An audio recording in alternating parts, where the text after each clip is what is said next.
Hello everyone, welcome to this week's MB Rundown, where we give you the full story behind this week's top headlines.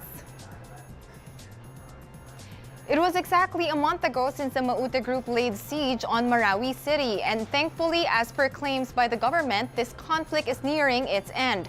The government has already gained control of the 96 urban and rural barangays in Marawi City and is now focusing its efforts on clearing 4 remaining barangays where more or less 100 members of the Maute Group are still hiding.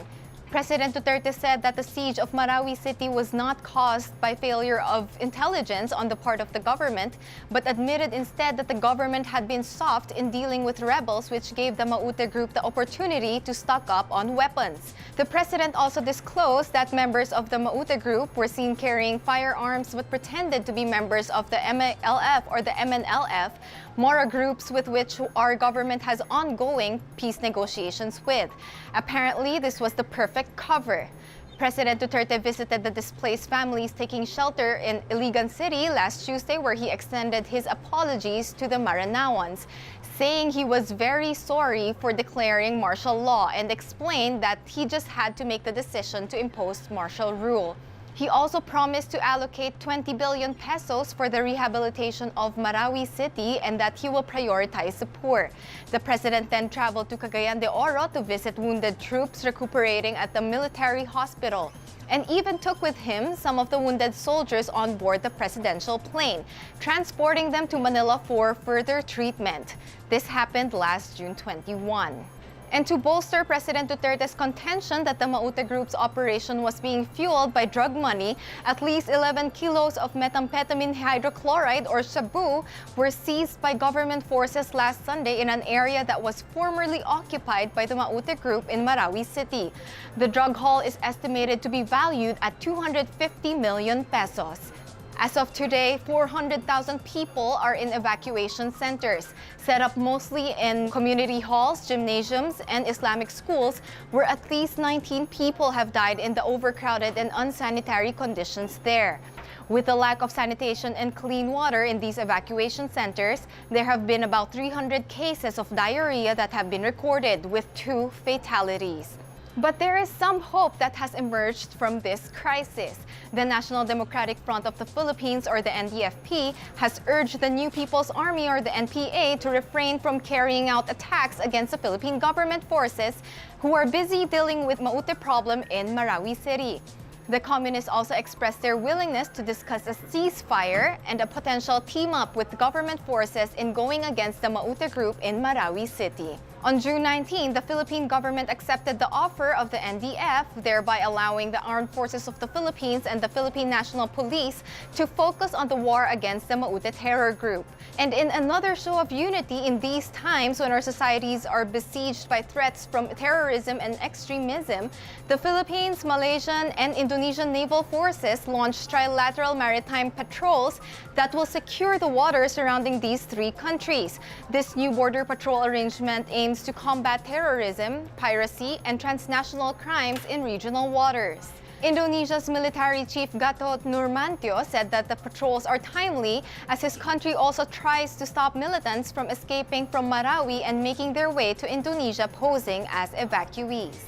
There too have been stories of compassion for those affected by the Marawi crisis. 1,400 inmates of the district jail in Kidapawan City, North Cotabato, have volunteered to skip one of their meals in order to raise funds to buy relief goods for evacuees displaced by the ongoing conflict in Marawi City. With each of their meals priced at 20 pesos, they were able to raise 28,000 pesos, which was used to purchase rice, noodles, and sardines.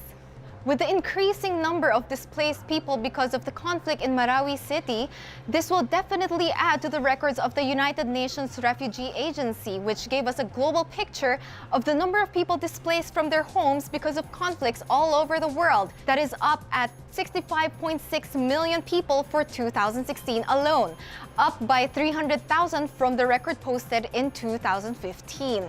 This number includes refugees, asylum seekers, and people uprooted from their own countries. In the year 2016 alone, 10.3 million people were newly displaced, while Syria's 6-year civil war remained the largest single source of displacement. Syria's numbers were followed by 7.7 million Colombians, 4.7 million Afghans, 4.2 million Iraqis, and 3.3 million Sudanese. And sadly, it is not only in our shores that conflicts have been recorded.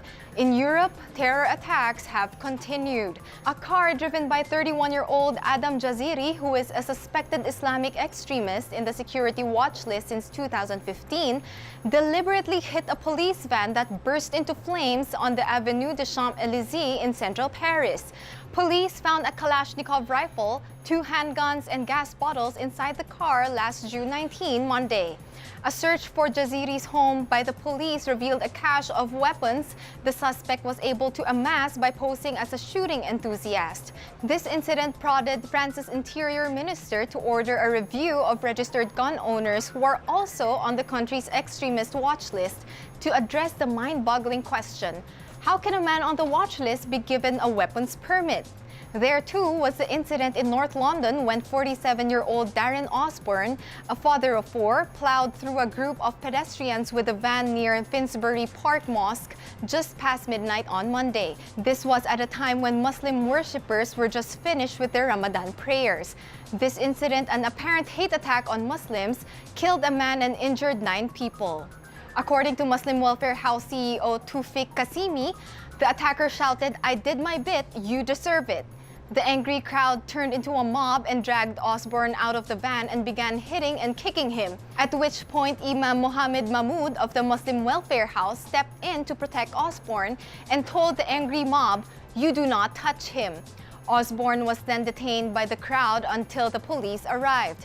Just a day later, this was followed by an explosion at the central train station in Brussels, where witnesses told reporters that the suspect cried out, "Allahu Akbar," meaning God is greatest, before the suspect activated his explosive belt. Belgian soldiers who were deployed at railway stations and landmark buildings as a preventive response to the recent Paris terror attacks were able to shoot the terror suspect down. Fortunately, apart from the bomber, there were no reported casualties from this attack that was foiled last June 21.